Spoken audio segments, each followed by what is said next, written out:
Hello guys, welcome back to our channel. So ನಾವು ಈಗ ಈ ವಿಡಿಯೋದಲ್ಲಿ ಏನು ನೋಡ್ತೀವಿ ಅಂದರೆ ಅನದರ್ ಇಂಟ್ರೆಸ್ಟಿಂಗ್ ಫ್ಯಾಕ್ಟ್ಸ್ ಆಗಿರುವ ಒಂದು ವಿಡಿಯೋನೇ ನಾವು ಈಗ ನೋಡ್ತೀವಿ. ಸೊ ತುಂಬಾ ಇಂಟ್ರೆಸ್ಟಿಂಗ್ ಆಗಿರುತ್ತೆ. ಸೊ ಆಲ್ರೆಡಿ ನೀವು ತಮ್ನೇಲ್ನ ನೋಡಿ ಬಂದಿರ್ತೀರಾ. ನೇಕಡ್, ಎಸ್, ನೇಕಡ್ ಅಂದರೆ ಏನು, ಬೆತ್ತಲೆಯಾಗಿ ಮಲ್ಕೊಳೋದ್ರಿಂದ ಇರುವ ಹೆಲ್ದಿಯಾದ ಬೆನಿಫಿಟ್ಸ್ ಏನು ಅನ್ನೋದನ್ನು ಈ ವಿಡಿಯೋದಲ್ಲಿ ಶೇರ್ ಮಾಡ್ತೀನಿ. ಸ್ಲೀಪಿಂಗ್ ನೇಕಡ್ ಡೆಫಿನೆಟಾಗಿ ಹೆಲ್ಪ್ ಆಗುತ್ತೆ. ಸೊ ಯಾವ ಥರ ಟಾಪ್ 6 ಥಿಂಗ್ಸ್ ಅನ್ನೋದನ್ನು ನಾನು ಈ ವಿಡಿಯೋದಲ್ಲಿ ಶೇರ್ ಮಾಡ್ತೀನಿ. ತುಂಬಾ ಇಂಟ್ರೆಸ್ಟಿಂಗ್ ಆಗಿರುತ್ತೆ. ಸೊ ಬನ್ನಿ ಈಗ ವಿಡಿಯೋನ ಸ್ಟಾರ್ಟ್ ಮಾಡೋಣ. ಅದಕ್ಕೂ ಮುಂಚೆ ನೀವಿನ್ನು ನಮ್ಮ ಚಾನಲ್ನ ಸಬ್ಸ್ಕ್ರೈಬ್ ಮಾಡಿಲ್ಲ ಅಂದರೆ ಮರಿದಿರಾ ಸಬ್ಸ್ಕ್ರೈಬ್ ಮಾಡ್ಕೊಳ್ಳಿ, ಪ್ಲಸ್ ಆ ಬೆಲ್ ಬಟನನ್ನು ಕ್ಲಿಕ್ ಮಾಡಿ. ಬನ್ನಿ ಈಗ ವಿಡಿಯೋನ ಸ್ಟಾರ್ಟ್ ಮಾಡೋಣ. So first of all the first thing ಏನಿರುತ್ತೆ, so what is that benefit ಅಂತ ನೀವು ಕೇಳ್ಬೋದು. So deep sleep. Yes, deep sleep ಅಂದರೆ ಏನು ಅಂತ ನೀವು ತಿಳ್ಕೊಬೇಕು. ಡೀಪ್ ಸ್ಲೀಪ್ ಅಂದರೆ ಒಂದು ಸತಿ ನೀವು ಮಲ್ಕೊಂಡಿದ್ದೀರಾ ಅಂದರೆ ಕಂಪ್ಲೀಟಾಗಿ ನಿಮಗೆ ಎಚ್ಚರನೇ ಇರಲ್ಲ. ನಿಮ್ಮ ಯಾವಾಗಲೂ ಒಂದು ಸತಿ ನಡೆದಿರುತ್ತೆ, ಏನು ಮಾಡಿರ್ತೀರ, ಜಸ್ಟ್ ಎಲ್ಲೋ ಅಲ್ಲಿ ಕೂತ್ಕೊಂಡಿರ್ತೀರ, ಮಲಗಬೇಕು ಅಂದ್ಕೊಂಡಿರಲ್ಲ, ಜಸ್ಟ್ ನಿಮ್ಮ ಬಾಡಿನ ಹಂಗೆ ರೆಸ್ಟ್ ಮಾಡಿರ್ತೀರ, ಎದ್ದು ನೋಡ್ತೀರಾ ಆಲ್ಮೋಸ್ಟ್ ಬೆಳಿಗ್ಗೆ ಆಗಿಬಿಟ್ಟಿರುತ್ತೆ. So that is the one of the soundest sleep ಅಂತಲೇ ಹೇಳ್ಬೋದು. ಸೊ ಆ ಥರ ಒಂದು ಸೌಂಡೆಸ್ಟ್ ಸ್ಲೀಪ್ ನಿಮಗೆ ಬಂದಿರುತ್ತಾ, ಯೋಚನೆ ಮಾಡಿ ನೋಡಿ, ಡೆಫಿನೆಟಾಗಿ ಬಂದಿರುತ್ತೆ. ಸೊ ಆ ಥರ ಡೀಪ್ ಸ್ಲೀಪ್ ಅನ್ನೋದು ಸಿಗುತ್ತೆ. ಸೊ ಆ ಥರ ಡೀಪ್ ಸ್ಲೀಪ್ ಯಾವಾಗ ಅಂತ ಕೇಳಿದ್ರೆ ಜಾಸ್ತಿ ಜನ ಡೀಪ್ ಸ್ಲೀಪ್ಗೆ ಹೋಗಲ್ಲ. ಸೊ ಡೀಪ್ ಸ್ಲೀಪ್ ಯಾವ ಥರ ಇರುತ್ತೆ ಅಂತ ನಾನು ಆಲ್ರೆಡಿ ಹೇಳ್ಬಿಟ್ಟಿದ್ದೀನಿ. ಯಾವ ಥರ ಇರಬಾರ್ದು ಅಂದರೆ ಆಲ್ಮೋಸ್ಟ್ ಡೇ ಟು ಡೇ ಎಲ್ಲರೂ ಮಾಡ್ತಾರೋ ಒಂದೇ ಒಂದು ವಿಷಯ, ಅಯ್ಯಯ್ಯೋ ಟೈಮ್ ಆಗೋಯ್ತಾ ಅಂತ ಫೋನ್ನ ತೆಗೆದು ನೋಡೋದು, ಮತ್ತು ಆಗಾಗ ಅಲಾರಮ್ ಹೊಡೆದಿದ ತಕ್ಷಣ ಅದನ್ನ ಆಫ್ ಮಾಡಿ ಹಂಗೆ ಮಾಡ್ಕೊಳೋದು. ಸೊ ಇದೆಲ್ಲ ಕಂಪ್ಲೀಟಾಗಿ ಡಿಸ್ಟರ್ಬ್ಡ್ ಸ್ಲೀಪು. ಸೆಂಟ್ರಲ್ಲಿ ಎದ್ದು ಬಾತ್ರೂಮ್ಗೆ ಹೋಗ್ಬಿಟ್ಟು ಬಂದು ಆಮೇಲೆ ಮಲ್ಕೊಳೋದು. ಆಮೇಲೆ ಈ ಥರ ನಾವು ಸೆಂಟ್ರಲ್ಲಿ ಎದ್ದೊಳ್ಳಲೇಬಾರ್ದು. ಒಂದು ಸತಿ ಮಲಗಿದ್ರೆ ಹಂಗೆ ಮಲಗಿ ಬೆಳಿಗ್ಗೆ ಎದ್ದೊಳ್ಬೇಕು. ಸೊ ಅದೇ ಒಂಥರ ಡೀಪ್ ಸ್ಲೀಪ್. ಸೊ ಈ ಥರ ಒಂದು ಡೀಪ್ ಸ್ಲೀಪ್ ಸಿಗುತ್ತೆ.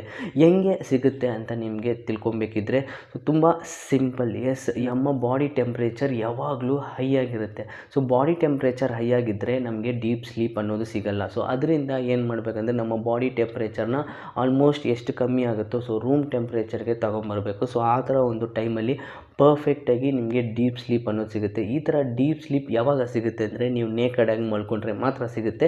ಯಾಕೆ ನೇಕಡ್ ಅಂತ ಕೇಳ್ಬೋದು. ಸೊ ನಾವು ಏನು ಮಾಡ್ತೀವಿ, ಒಂದು ಟೈಟಾದ ಒಂದು ಬಟ್ಟೆಗಳ್ನ ಹಾಕ್ಕೊಂಡೇ ಮಲ್ಕೊತೀವಿ, ಇಲ್ಲ ನಾವೇನೋ ಒಂದು ನೈಟ್ ಡ್ರೆಸ್ ಅಂತ ಹಾಕ್ಕೊಳೋದು, ಅದನ್ನು ಹಾಕ್ಕೊಂಡು ಮಲ್ಕೊತೀವಿ. ಆ ಥರ ಟೈಮಲ್ಲಿ ಫ್ರೀ ಮೂಮೆಂಟ್ಸ್ ಅನ್ನೋದು ಇರಬೇಕು. ಸೊ ಫ್ರೀಯಾಗಿರಬೇಕು. ಬಾಡಿ ಯಾವಾಗ ಫ್ರೀಯಾಗಿ ಆಗುತ್ತೋ ಆಗ ನಮಗೆ ರಿಲ್ಯಾಕ್ಸೇಷನ್ ಆಗುತ್ತೆ, ಬಾಡಿ ಟೆಂಪ್ರೇಚರ್ ಕಮ್ಮಿ ಆಗುತ್ತೆ. ಬಾಡಿ ಟೆಂಪ್ರೇಚರ್ ಕಮ್ಮಿ ಆಗೋದ್ರಿಂದ ಪರ್ಟಿಕ್ಯುಲರ್ ಆಗಿ ತುಂಬ ಸೂಪರಾಗಿ ನಿದ್ದೆ ಬರುತ್ತೆ. ಸೊ ಅದಕ್ಕೆ ನೀವು ಮಾಡಬೇಕಾಗಿರೋದು ಡೀಪ್ ಸ್ಲೀಪ್. ಸೆಕೆಂಡ್ ಇಂಟ್ರೆಸ್ಟಿಂಗ್ ಆಗಿರುವ ಒಂದು ಫ್ಯಾಕ್ಟ್ ಏನಂತ ಕೇಳಿದ್ರೆ, ನಿಮ್ಮ ಏಜ್ನ ಆಲ್ಮೋಸ್ಟ್ ಕಮ್ಮಿ ಮಾಡ್ಬೋದು. ಎಸ್, ಆ್ಯಂಟಿ ಏಜಿಂಗ್ ಎಫೆಕ್ಟ್ ಅಂತಾರೆ. ಏನಿದು ಆ್ಯಂಟಿ ಏಜಿಂಗ್ ಎಫೆಕ್ಟ್ ಅಂದರೆ, ಕೆಲವೊಬ್ಬರನ್ನ ನೀವು ನೋಟಿಸ್ ಮಾಡಿರ್ತೀರ, ಕಮ್ಮಿ ಏಜ್ ಆಗಿರುತ್ತೆ, ನಿಮ್ಮಷ್ಟು ಏಜೇ ಇರ್ತಾರೆ, ಬಟ್ ಅವರು ತುಂಬ ಏಜ್ ಆಗೋದಂಗೆ ಇರುತ್ತೆ. ಸೊ ಇದಕ್ಕೆಲ್ಲ ಕಾರಣ ಏನು ಅಂದರೆ ಸ್ಟ್ರೆಸ್. ಎಸ್, ಸ್ಟ್ರೆಸ್ ಅನ್ನೋದು ಯಾವ ಲೆವೆಲ್ಗಿರುತ್ತೆ ಅಂದರೆ ಅದರಿಂದ ಅವರ ಒಂದು ಡೈಲಿ ಆ್ಯಕ್ಟಿವಿಟೀಸೇ ಹಾಳಾಗೋಗಿ ಅವರ ತಲೆಯಲ್ಲಿರುವ ಕೂದಲೆಲ್ಲ ಉದುರೋಗಿರುತ್ತೆ. ಪ್ಲಸ್ ಅವರೊಂಥರ ಎಷ್ಟೋ ವಯಸ್ಸಾಗೋಗಿರೋ ಥರ ಕಾಣಿಸ್ತಾರೆ. ಒಂದು 20 ವಯಸ್ಸಿದ್ರೂ ಒಂದು 30-35 ವಯಸ್ಸಾದಂಗೆ ಕಾಣಿಸ್ತಾರೆ. ಸೊ ಆ ಥರ ಕಾಣಿಸ್ದಿರ ಇರಬೇಕು, ನೀವು ಹೆಂಗಾಗೆ ಇರಬೇಕು ಅಂದರೆ ನೇಕಡಾಗಿ ಮಲ್ಕೊಳ್ಳಿ.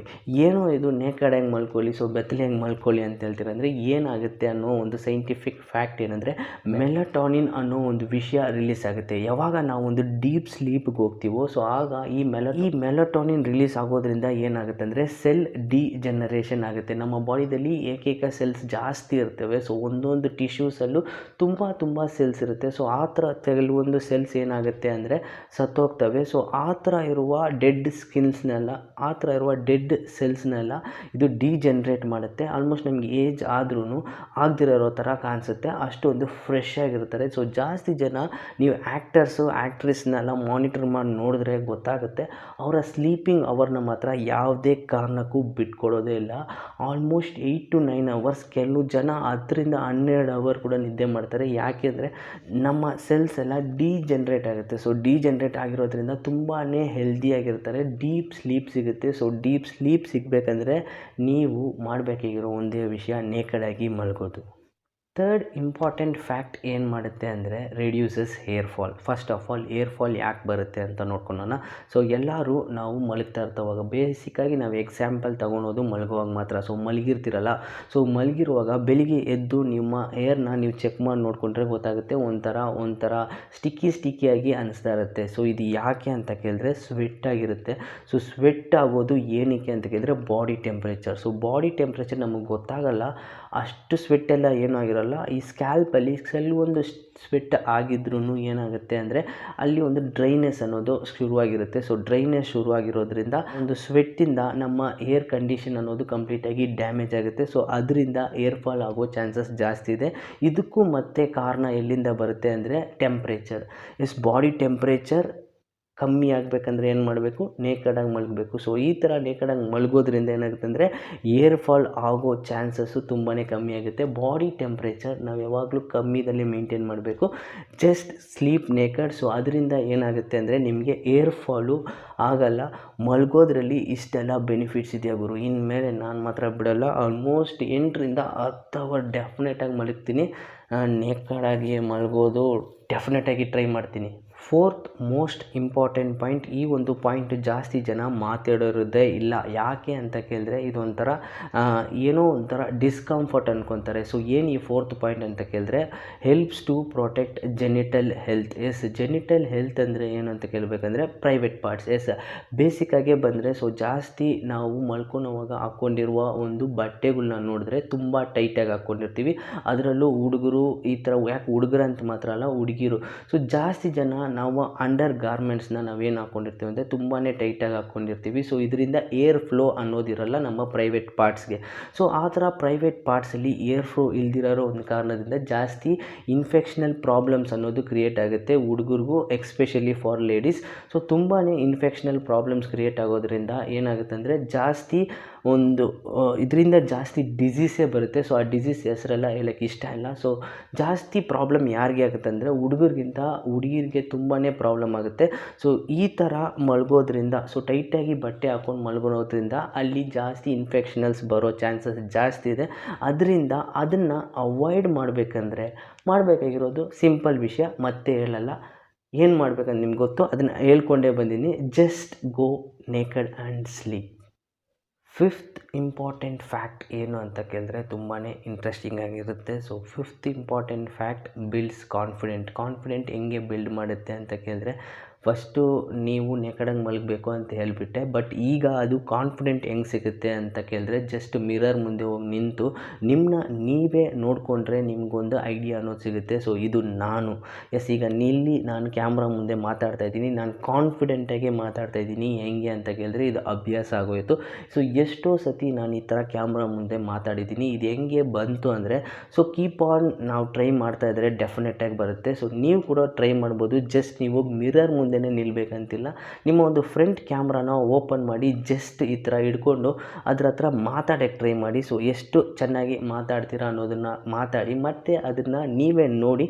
ತುಂಬಾ ಒಂಥರ ಖುಷಿ ಆಗುತ್ತೆ. ಸೊ ಈ ಥರ ಒಂದು ವಿಷಯ ಮಾಡೋದ್ರಿಂದ ಕಾನ್ಫಿಡೆಂಟ್ ಅನ್ನೋದು ಬಿಲ್ಡ್ ಆಗುತ್ತೆ. ಈಗ ನಾನು ಹೇಳ್ತಾ ಇರೋದು ಮಿರರ್ ಮುಂದೆ ನೀವು ನೇಕಡಾಗಿ ಹೋಗಿ ನಿಂತಾಗ ನಿಮ್ಮನ್ನ ನೀವೇ ನೋಡಿಕೊಂಡಾಗ ನಿಮಗೆ ಒಂದು ಬರುತ್ತೆ. ಸೊ ಇದು ನಾನು ಅನ್ನೋ ಒಂದು ವಿಷಯ ಸಿಗುತ್ತೆ. ಸೊ ಆ ಥರ ಒಂದು ವಿಷಯ ಸಿಕ್ಕಿದ ತಕ್ಷಣ ನಾನು ಇಷ್ಟೇ, ಸೊ ಇದೇ ನನ್ನ ಬಾಡಿ, ಸೊ ಈ ಥರ ಎಲ್ಲ ನಾನು ಇದ್ದೀನಿ ಅನ್ನೋ ಒಂದು ವಿಜುವಲೈಸೇಷನ್ ಸಿಕ್ಕಿದ ತಕ್ಷಣ ಡೇ ಟು ಡೇ ಇದೇ ಥರ ಮಾಡ್ತಾಯಿದ್ರೆ, ಇನ್ ಕೇಸ್ ನೀವೇನಾದರೂ ಫಿಟ್ನೆಸ್ನ ಇಂಪ್ರೂವ್ ಮಾಡ್ತಿದ್ರೆ ಅಂದರೆ ನಿಮ್ಮನ್ನ ನೀವೇ ನೋಡ್ತಾ ತುಂಬಾ ಮೋಟಿವೇಶನ್ ಅನ್ನೋದು ಸಿಕ್ಬಿಡುತ್ತೆ. ಸೊ ಸ್ಲೀಪಿಂಗ್ ನೇಕಡಾಗಿ ಮಲಗೋದ್ರಿಂದ ಇದು ಒಂಥರ ಬೆನಿಫಿಟ್ ಇರುತ್ತೆ. So builds confident. Last point ತುಂಬಾ ಇಂಟ್ರೆಸ್ಟಿಂಗ್ ಆಗಿರುತ್ತೆ. ಸೊ ಎಷ್ಟು ಇಂಟ್ರೆಸ್ಟಿಂಗ್ ಆಗಿದೆ ಅಂತ ಕೇಳಿದ್ರೆ ಎಲ್ಲರಿಗೂ ತುಂಬಾ ಬೇಕಾಗಿರುವ ಒಂದು ಪಾಯಿಂಟು ಇದೆ. ನೇಕಡಾಗಿ ಮಲಗೋದ್ರಿಂದ ನಿಮ್ಮ ವೆಯ್ಟ್ ಕಮ್ಮಿ ಆಗುತ್ತೆ, ನಿಮ್ಮ ವೆಯ್ಟ್ ರೆಡ್ಯೂಸ್ ಆಗುತ್ತೆ ಅಂದರೆ ನಂಬ್ತೀರಾ? ನಂಬಲ್ಲ, ಡೆಫಿನೆಟಾಗಿ ನಂಬಲ್ಲ. ಬಟ್ ಅದೇ ನಿಜ. ಯಾಕೆ ಅಂತ ಕೇಳ್ಬೋದು. ವೆಯ್ಟ್ ರಿಡ್ಯೂಸ್ ನೇಕಡಾಗಿ ಮಲಗೋದ್ರಲ್ಲಿ ವೆಯ್ಟ್ ಹೆಂಗೆ ರೆಡ್ಯೂಸ್ ಮಾಡುತ್ತೆ ಅಂದರೆ ನೇಕಡಾಗಿ ಮಲಗಿದ್ರೆ ನಿಮ್ಮ ಬಾಡಿ ಟೆಂಪ್ರೇಚರ್ ಕಮ್ಮಿ ಆಗುತ್ತಾ. ಸೊ ಫಸ್ಟ್ ಪಾಯಿಂಟಲ್ಲಿ ಹೇಳಿದ್ದೇನೆ, ನಿಮ್ಮ ಬಾಡಿ ಟೆಂಪ್ರೇಚರ್ ಕಮ್ಮಿ ಆಗಿದ ತಕ್ಷಣ ಏನಾಗುತ್ತೆ, ನೀವು ಒಂದು ಡೀಪ್ ಸ್ಲೀಪ್ಗೆ ಹೋಗ್ತೀರಾ. ಡೀಪ್ ಸ್ಲೀಪ್ಗೆ ಹೋದರೆ ಏನಾಗುತ್ತೆ, ನಿಮ್ಮ ಮೆಟಬಾಲಿಸಮ್ ಎಲ್ಲ ಸೂಪರಾಗಿ ಆ್ಯಕ್ಟಿವೇಟ್ ಆಗಿ ಅದರ ಕೆಲಸ ಅದು ಮಾಡ್ತಾ ಇರುತ್ತೆ. ಇನ್ ಕೇಸ್ ನೀವೇನಾದರೂ ಅನ್ಡಿಸ್ಟರ್ಬ್ಡ್ ಸ್ಲೀಪ್ಗೆ ಹೋಗಿದ್ದೀರಾ, ನೀವು ನೇಕಡಾಗಿ ಮಲಗಿಲ್ಲ, ಸೊ ಟೈಟಾಗಿರೋ ಒಂದು ಬಟ್ಟೆ ಹಾಕ್ಕೊಂಡು ಏನೋ ಒಂದು ಮಾಡಿಕೊಂಡು ಮಲಗಿದ್ದೀರಾ, ಬಟ್ ಅನ್ಡಿಸ್ಟರ್ಬ್ಡ್ ಸ್ಲೀಪಿಂದ ಏನಾಗುತ್ತೆ ಅಂದರೆ ನಿಮ್ಮ ಮೆಟಬಾಲಿಸಮ್ ಕಂಪ್ಲೀಟಾಗಿ ಡ್ಯಾಮೇಜ್ ಆಗುತ್ತೆ. ನಿಮ್ಮ ಮೆಟಬಾಲಿಸಮ್ ಕಂಪ್ಲೀಟಾಗಿ ಡ್ಯಾಮೇಜ್ ಆದರೆ ಕರೆಕ್ಟಾಗಿ ಡೈಜೆಷನ್ ಆಗೋಲ್ಲ. ಕರೆಕ್ಟಾಗಿ ಡೈಜೆಷನ್ ಆಗಿಲ್ಲ ಅಂದರೆ ನೆಕ್ಸ್ಟ್ ಡೇ ಎಲ್ಲ ಒಂಥರ ಅನ್ಈಸಿಯಾಗಿ ಫೀಲ್ ಆಗ್ತೀರಾ. ಸೊ ಇದಕ್ಕೆಲ್ಲ ಇರುವ ಒಂದೇ ಒಂದು ರೀಸನ್ ಏನಂದರೆ ನೀವು ನೇಕಡಾಗಿ ಮಲಗಲೇಬೇಕು. ಸೊ ಈ ಒಂದು ವಿಡಿಯೋ ನೋಡಿದ ತಕ್ಷಣ ನಿಮ್ಗೇನು ಅನಿಸ್ತಾ ಇದೆ ಅನ್ನೋದನ್ನ ಕೆಳಗಡೆ ಕಮೆಂಟ್ ಸೆಕ್ಷನಲ್ಲಿ ಕಮೆಂಟ್ ಮಾಡಿ. ಪ್ಲಸ್ ನಾನು ಇನ್ನೊಂದು ಇಂಟ್ರೆಸ್ಟಿಂಗ್ ಆದ ಒಂದು ಫ್ಯಾಕ್ಟ್ ವಿಡಿಯೋ ಜೊತೆ ನಿಮ್ಮನ್ನ ಬಂದು ಮೀಟ್ ಆಗ್ತೀನಿ. Until then, see you, bye, take care.